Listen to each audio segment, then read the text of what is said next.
반갑습니다. 8월 10일 생명의 3입니다. 기도하시고 오늘 본문 말씀 함께 살펴보겠습니다. 하나님 감사합니다. 오늘 하루를 살아가는 과정 가운데 주님의 말씀을 떠올리며 이 생명의 삶 가운데로 나와왔습니다. 주님, 창세기 말씀을 통하여 우리에게 말씀하여 주시고 이 말씀을 통하여 우리의 삶을 결단할 수 있는 귀한 하나님과의 교제의 시간 될 수 있도록 주님 인도하여 주시옵소서. 이 모든 말씀 살아계신 주 예수 그리스도의 이름으로 기도드립니다. 아멘. 오늘 본문 말씀 창세기 6장 11절에서 21절까지의 말씀을 함께 살펴보겠습니다. 그때 온 땅이 하나님 앞에 부패하여 포악함이 땅에 가득한지라. 하나님이 보신즉 땅이 부패하였으니 이는 땅에서 모든 혈육 있는 자의 행위가 부패함이었더라. 하나님이 노아에게 이르시되 모든 혈육 있는 자의 포악함이 땅에 가득함으로 그 끝날이 내 앞에 이르렀으니 내가 그들을 땅과 함께 멸하리라. 너는 고페르나무로 너를 위하여 방주를 만들되 그 안에 칸들을 막고 역청을 그 안팎에 칠하라. 내가 만들 방주는 이러하니 그 길이는 300규빗, 너비는 50규빗, 높이는 30규빗이라. 거기에 창을 내되 위에서부터 한 규빗에 내고 그 문은 옆으로 내고 상중하 3층으로 할지니라. 내가 홍수를 땅에 일으켜 무릇 생명의 기운이 있는 모든 육체를 천하에서 멸절하리니 땅에 있는 것들이 다 죽으리라. 그러나 너와는 내가 내 언약을 세우리니 나는 내 아들들과 내 아내와 내 며느리들과 함께 그 방주로 들어가고 혈육 있는 모든 생물을 너는 각기 암수 한 쌍씩 방주로 이끌어들여 너와 함께 생명을 보존하게 하되 새가 그 종류대로 가축이 그 종류대로 땅에 기는 모든 것이 그 종류대로 각기 둘씩 내게로 나오리니 그 생명을 보존하게 하라. 너는 먹을 모든 양식을 내게로 가져다가 저축하라. 이것이 너와 그들의 먹을 것이 되리라. 노아가 그와 같이 하여 하나님이 자기에게 명하신 대로 다 준행하였더라. 아멘. 앞서 심판의 원인으로 언급된 육신과 죄악에 이어 오늘 본문에서는 부패가 추가로 제시됩니다. 이를 뜻하는 원어는 기본적으로 부패하다, 그르치다, 망가지다 라는 뜻인데 망하다, 파괴하다 라는 뜻도 가지고 있습니다. 하나님은 땅과 사람의 행위가 모두 부패했기에 사람들과 땅을 함께 멸망시키겠다고 하셨습니다. 인간이 부패했을 뿐 아니라 자연이 그 영향을 받고 있다는 내용도 묘사하고 있습니다. 하나님은 인간을 창조하시고 하나님의 창조물을 다스리라고 하셨는데 인간의 잘못된 다스림은 이 자연에 악한 영향을 끼쳐 자연도 부패시키고 만 것입니다.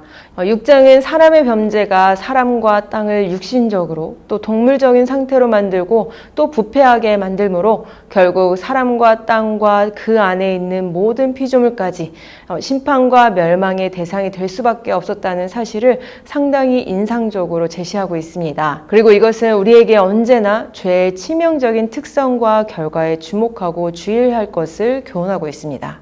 하나님께서 명하신 이 죄에 대한 심판인지라 그 어떤 존재도 반박할 수 없이 그 내리시는 물에 잠겨야 마땅하지만 감사하게도 그 온 땅 가운데 하나님께서 인정하시는 당대의 의인, 하나님만 바라보던 노아와 가족을 기억하셨습니다. 이들을 그 심판 가운데 구원할 방도를 그에게 직접 알리셨으니 엄청난 물 심판을 견딜 만한 어마어마한 방주였습니다. 어떤 나무인지는 명확하진 않지만 고페르라는 나무를 가지고 길이 약 135m, 너비는 22.5m, 높이는 약 13.5m 되는 방주를 만들고 물이 새지 않도록 안팎으로 역청을 바르도록 했습니다. 높은 곳에 창을 내고 칸을 내는 등 세세한 명령을 하셨으되 특이한 것은 그 어느 곳을 보아도 방향키나 돛을 두라는 말씀은 하지 않으셨습니다. 이들에게 구원을 받을 수 있도록 방주를 허락하여 생명을 보존하신 것이 바로 하나님이시고 물의 방향과 세기 등 모든 것들을 조절하시어 최종 그들이 있어야 할 곳 있게 하시는 것도 하나님이시라는 것을 깨닫게 하시기 위함입니다. 이 방주 만들 것을 명하시고 모든 것을 세세하게 말씀하심은 죄로 인해 부패된 이 생명들을 반드시 심판하시겠다는 결의의 말씀이기도 합니다. 이렇게 하나님의 심판과 구원의 길을 동시에 여셨습니다. 이 말씀을 들은 노아는 결단이 필요했죠. 하나님께서 말씀하신 심판과 구원의 수단에 대한 믿음 그 자체가 필요했고 그러하다면 명하신 방주를 말씀하신 그대로 충실히 만들어야 함과 방주로 들어가서 먹을 양식을 저축하는 일 등이 필요했습니다. 하나님께서 방주를 통한 구원의 길을 마련해 주셨다 해도 노아가 이를 수행하지 않고 가족들을 그 방주에 들여놓지 않는다면 홍수에 휩쓸려 죽었을 것이고, 방주에 들어갔을지라도 양식을 저축하지 않았다면 홍수가 끝나기 전에 방주에서 굶어 죽었을 것입니다. 우리는 노아의 살아계신 하나님의 말씀을 하나하나 놓지 않는 온전한 믿음을 보게 됩니다. 22절 말씀입니다. 노아가 그와 같이 하여 하나님이 자기에게 명하신 대로 다 준행하였더라. 아멘. 요즘 하루에도 몇 번씩 생각하는 것은 죄가 멋있는 요소가 되어버렸고, 오히려 죄가 떳떳한 것이, 당당한 것이 되어버린 이 시대가 되었다는 것입니다. 성경은 분명히 말합니다. 죄는 결국 사망으로 나아가고 심판받을 수밖에 없다는 것이죠. 결국 심판을 맞이하게 될 이런 죄가 관영한 이 세상 가운데 하나님이 인류를 구원하기 위해 마련하신 방법은 무엇입니까? 바로 하나님의 아들이신 예수 그리스도의 십자가입니다. 하나님은 세상을 물로 심판하시기로 작정하심과 동시에 노아와 가족을 구원할 계획을 세웠듯이 창세전부터 그리스도 예수 안에서 우리를 구원하시려고 계획하셨습니다. 그 큰 홍수 속에서 나무로 만든 방주로 결국 노아와 가족을 완전히 구원하셨듯 우리의 구원은 영원히 변함없으신 하나님께서 이루신 일이기에 견고합니다. 오히려 노아의 방주보다 더 확실하며 완전한 구원을 우리에게 베푸신 것이죠. 아무런 공로가 없는 우리를 부르셔서 구원하신 하나님께 우리가 해야 할 일은 감사합니다. 또한 이런 은혜를 받은 우리는 이에 멈추지 않고 이제 심판을 향해 달려가는 사람들에게 이 구원의 복음을 단대히 전하는 증인으로 살아야 합니다.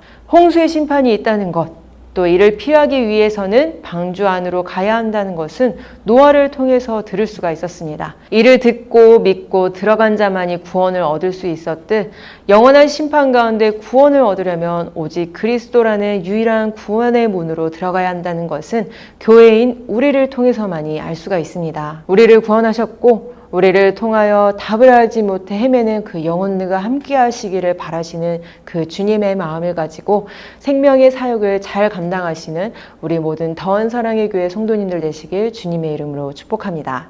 한 절 묵상입니다. 그리스도인의 삶은 하나님이 보신즉 다음에 나오는 말로 설명이 됩니다. 하나님이 보시기에 선한 삶을 살았다면 그는 성공한 인생입니다. 그러나 하나님이 보시기에 악한 삶을 살았다면 그는 실패한 인생입니다. 노아 시대의 사람들은 하나님이 보시기에 부패하고 포악했습니다. 하나님 눈에 부패하고 포악해 보이는 사람들은 자신의 존재 목적을 점검해야 합니다. 성도는 악을 멀리하고 하나님이 보시기에 선한 삶을 살아야 합니다. 기도하겠습니다. 하나님 감사합니다. 우리 헤매이는 모든 인생들 주님의 은혜 가운데 구원의 길을 여시고 예수 그리스도 한 분만을 믿는 마음으로 이 삶을 살아가게 하시니 너무나도 감사드립니다. 우리가 이렇게 살아가는 모든 삶의 과정들, 비록 고난이 있다 할지라도 결국은 영원한 삶이요 하나님 나라의 백성으로서 삶을 살아가는 우리의 모습인 줄 주님 믿습니다. 우리가 이렇게 구원 얻은 삶 가운데 우리만을 집중하고 또한 우리 안에 기쁨을 누리는 것으로 끝나는 것이 아니라 우리 주변에 헤매이는 많은 영혼들을 바라보며 하나님의 마음을 품어 그들에게 나아가며 또한 그들에게 구원을 제시할 수 있는 우리 모든 복음 전도자가 될 수 있도록 우리를 주관하여 주시옵소서. 그런 사역을 감당하는 가운데 성령께서 우리에게 지혜를 주시고 능력을 허락하실 것을 아버지 믿습니다. 주님과 함께 생명의 사역을 감당할 수 있는 우리 모든 다원 사랑의 교회 되게 하여 주시옵소서. 이 모든 말씀 살아계신 주 예수 그리스도의 이름으로 기도드립니다. 아멘.